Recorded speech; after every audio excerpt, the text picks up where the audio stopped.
তুমি যদি এই জীবনে কারোর ঋণ শোধ করতে না পারো, তাহলে পরবর্তী জন্মে তুমি কি হবে?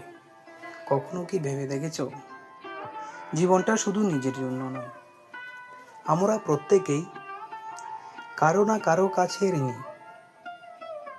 মায়ের কাছে, বাবার কাছে, বন্ধুদের কাছে, এমনকি সেই মানুষটার কাছেও যে তোমার কঠিন সময়ে নিঃস্বার্থভাবে তোমার পাশে দাঁড়িয়েছিল।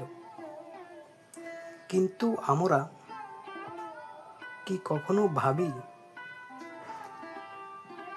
এই ঋণগুলো কি সত্যি শোধ করতে পারছি? আমরা বড় হই, সফল হই, নিজের জীবন নিয়ে ব্যস্ত হয়ে পড়ি,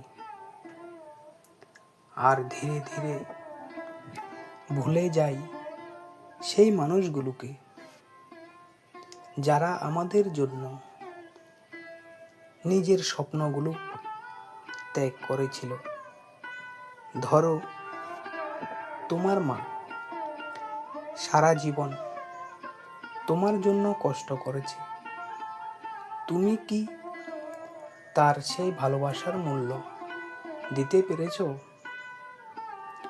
তোমার বাবা দিনের পর দিন পরিশ্রম করে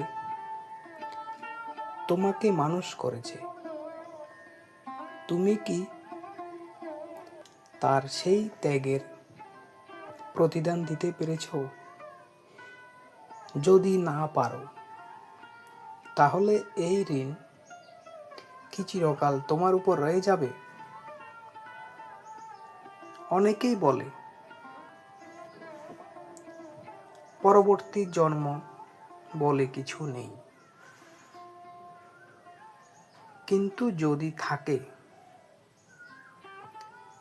যদি সত্যিই থাকে,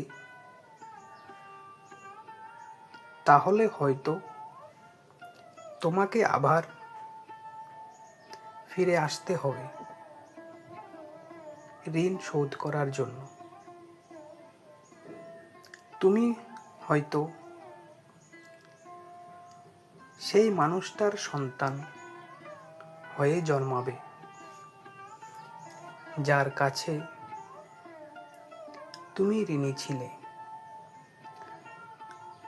হয়তো তুমি সেই কষ্টটাই অনুভব করবে যা তুমি কাউকে দিয়েছিলে। কারণ জীবন একটা চক্র,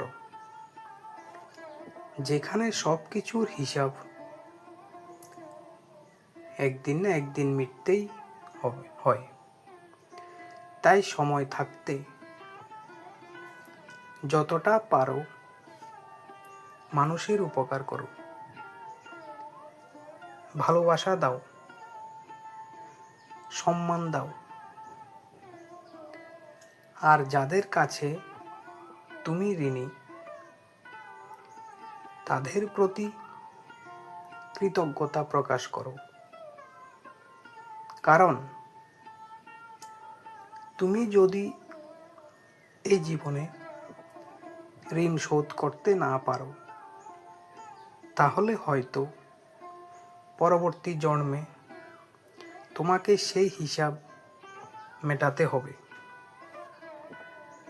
তাই আজ থেকে শুরু করো। একটা ফোন কল, একটা ধন্যবাদ,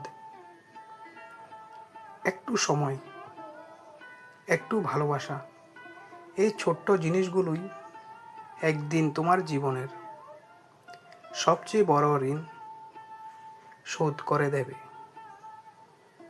ধন্যবাদ।